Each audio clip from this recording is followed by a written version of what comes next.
Okay, not many changes in the tote market as the horses take their place for the running of the Caulfield Cup.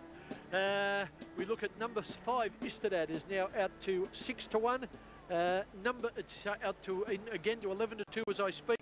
Always Aloof is into 13 to 2, and the other firmer is down to the favourite, number 11, Marble Halls, who's now showing $4.30, odds of 3 1/4 to 1. Simon Marshall, anything grab your eye over there? Kenny Istedad looks very well. Marble Halls, he's sweated up a little bit on the neck, but that's him. He's got a little bit of nervous energy about him. He's fine. Always Aloof looks magnificent. Callander Opening, he has tightened up since I last saw him. He looks very well. The Remus, the seasoned horse in the race, he's very well and forward, kicking the back of the stall, so he must be very well. Bonsai Pipeline looks fit. Count Shivers is a very, very fit horse. El Sumo, who was the lightweight in the race, looks very fit. Always Aloof and Marble Halls have just burst through the front, Kenny. They haven't gone too far. Danny can pull him Always Aloof up now. He'll be fine. Yeah, he'll be fine. They'll both run. Which it's a little unfortunate because it does tend to unsettle them a bit, Kenny. Yeah, just a touch. Shane Dye, if you're riding in this race, what do you think the tactic should be? Well, you've got to get near the fence. That's the major thing. When you're sitting in the gates, you're thinking, well, I've got to get across to the fence somehow. Because it's a 2,400 metre race, and today you don't want to be caught 3 or 4 wide. You want to give your horse a little bit of a dig out of the gates, but not too hard because you don't want him pulling. And of course, you want to follow a horse you think can win the race, so he's going to take you into it. Now, Marble Halls has gone through the front of the gates. That will not help his chances because horses get a little bit stirred up if they do that and a little bit towier. But still saying that, he can still win. Like, it won't affect him, but it just doesn't help his chances. Okay, well, most of them are in line. Let's just take a look there with 1 or 2 more to come in. Have you got a last word, Simon? No, I haven't. Always Aloof, I thought, looked absolutely spectacular in the yard. Okay, as Marble Halls goes back into his position, let's go to John Russell for the big one, the Caulfield Cup. Up well, Might and Power makes a good line. Peep on the slide. Always Aloof, they're just about ready for the 1997 Foster's Caulfield Cup. Stand by for a start. Line good. Ready to run. Crowd about to roar. All set. Away. To a great start in the Caulfield Cup, and down on the inside, one of the first to jump is Istedad, Magic of Sydney.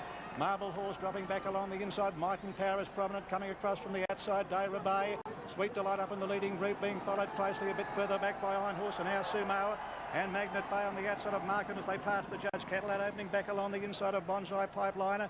Ebony Grove further back in the field, and they were followed closely by Peep on the Sly. Doremus is third, last 2 lengths further back is Skybow, and last of all Count Shivers sweeping onto the side. And the leader here, Might and Power, a half length to Dayra Bay, a length and a half further back, Sweet Delight on the outside of Magic of Sydney. 2 lengths further back in the field, then came Always Aloof, being followed closely by Marble Horse on the rails. 3 off the rail, they're going around them is Our Sumo, followed by Iron Horse. A length further back is Istedad. Over on the inside, Callander Opening, a length and a half further back, Magnet Bay, being followed by Markham and Bonsai Pipeline together. They're followed by Peep on the Sly, is over on the inside of Ebony Grove. Doremus is well back in the field. Next to last is Count Shivers, and Skybow is last of all as they race up the hill. Might and Power in charge, leading about a length and a half. Dayra Bay is second, Magic of Sydney on the inside is third. They're followed closely then by Iron Horse, and back in behind them Sweet Delight. Marble Halls on the rails, a length and a half further away came Always Aloof, followed by Callander Opening. Over on the outside now Sumo Istedad is in behind them, Magnet Bay. They're followed by Bonsai Pipeline, a length further back as Markham, followed closely by Ebony Grove. A fair way back in the field, Doremus on the outside of Peep on the Sly, followed by Skybow. And Count Shivers is last of all. They're on the railway side. Might and Power still the leader. About a length in advance of Dayra Bay, followed by Iron Horse and Magic of Sydney, Sweet Delight. There goes Always Aloof around the outside of the stablemate. Marble Halls on the rails, followed by Istedad. Callander Opening is making ground, followed by Our Sumo, a length and a half further back, Magnet Bay. Bonsai Pipeline, followed by Ebony Grove going forward, followed by Markham. Skybow a long way back in the field. Count Shivers and Peep on the Sly is last of all. This leader, Might and Power, making a merry bid for victory, coming up towards the home turn. Got away by a length and a half. Always Aloof around the outside. Iron Horse is in the picture. Dayra Bay followed by Magic of Sydney. Marble Horse blocked away on the inside as they straighten up. Might and Power is the leader. He's well clear. Might and Power got away 3 or 4 lengths in advance of Always Aloof and Ebony Grove coming down the outside. Then Iron Horse and Marble Horse from a long way back, but Might and Power well clear. 150 metres left to go. He's 6 lengths ahead. Marble Horse along the inside. Istedad in the clear. Doremus down the outside, finishing on strongly, but Might and Power has bolted in with the Caulfield Cup. He wins by 8 lengths. Doremus second. Good go for third. Callander Opening or Markham. come. They're followed by Istedad. Further back, Marble Halls, followed by Ebony Grove, and back in behind the Magnet Bay and Sweet Delight. Peep on the Sly, always aloof, Count Shivers. Well back in the field, Sky Bow Iron Horse, our Sumo, Dayra Bay, Magic of Sydney, and Bonsai Pipeline has run last. Well, he's promised to crash into the top group of Australian racehorses, and he did it today. TAB number 13, Might and Power, and what a trot jumping Jimmy Cassidy is having, the pumper. He won last week's Caulfield Stakes on Volante, and now he wins on Might and Power for Jack Denham, and one of Jack Denham's biggest race wins on number 13, Might and Power. There, as we pick up the replay, he's in front on the rails. Marble Halls was out in plenty of time, just outside of him now in the striped cap. That's Iron Horse outside of him. Then you've got the imported horse, Istedad, in the blue and white colours. But truly, there was only one horse in it, and that was Might and Power. And being the Caulfield Cup, Jimmy Cassidy didn't let up on him. He kept him going, and well, that's what you call a very easy win. Let's stop them. Okay, here's the winner. You don't need for me to tell you that. Just in behind there is Marble Halls, behind Magic of Sydney. Now, way out here is Doremus, second from the outside. He stormed home. Here's Ebony Grove. Here's the imported horse, Always Aloof. Here's Istedad, and this is Iron Horse here, Dero Bay dropping off.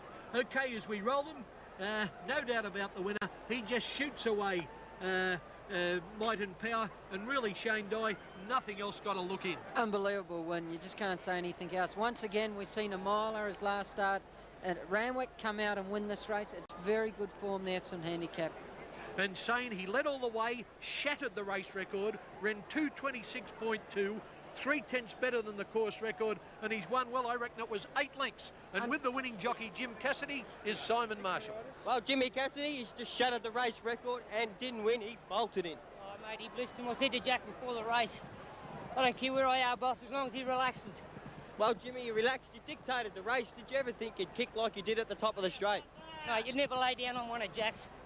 Jack Allen and Brett Grant have done a marvellous job with this horse, and when you ride one of Denham's, mate, you never beat till you get in the line. Jimmy, you come from last on Kiwi in the Melbourne Cup, and now you've dictated the terms and you're led in the Caulfield Cup, brother.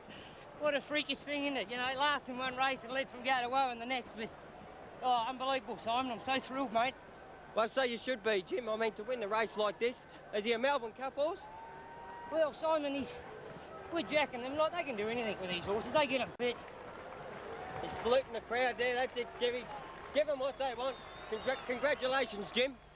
Thanks, Simon. Beautiful, mate. Well Thrilled.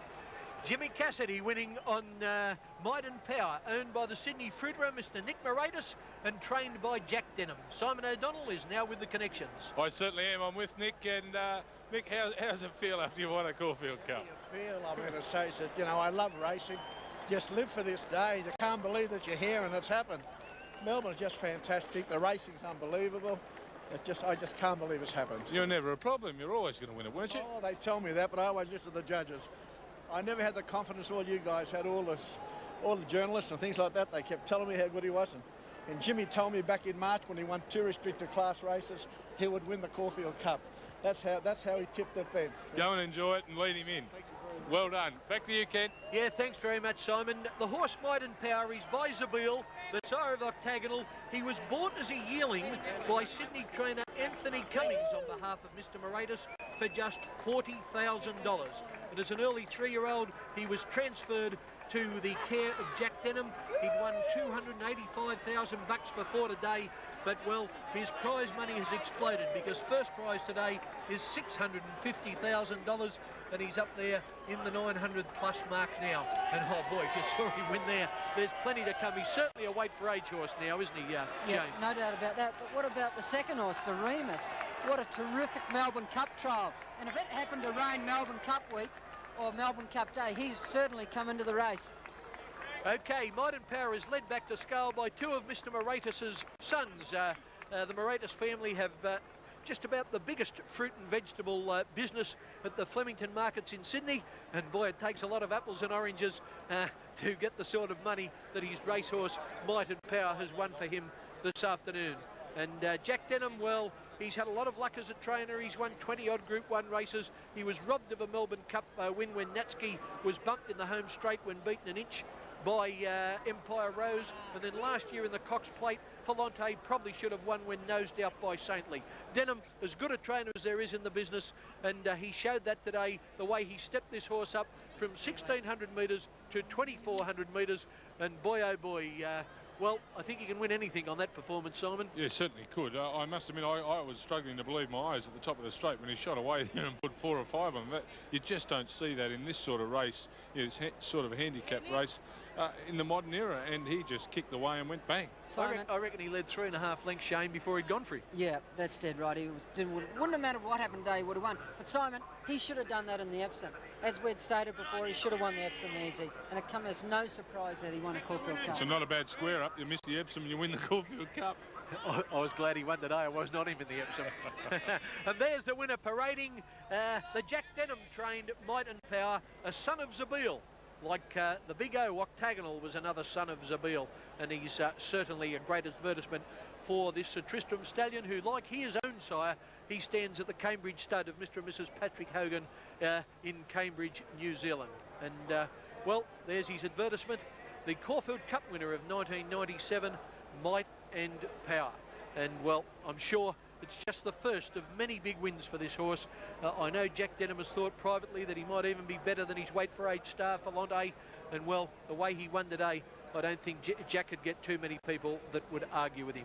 A $40,000 yearling, almost $1 million in the bank now, and plenty more to come as we take a break on Might and Power Day at Caulfield Racetrack.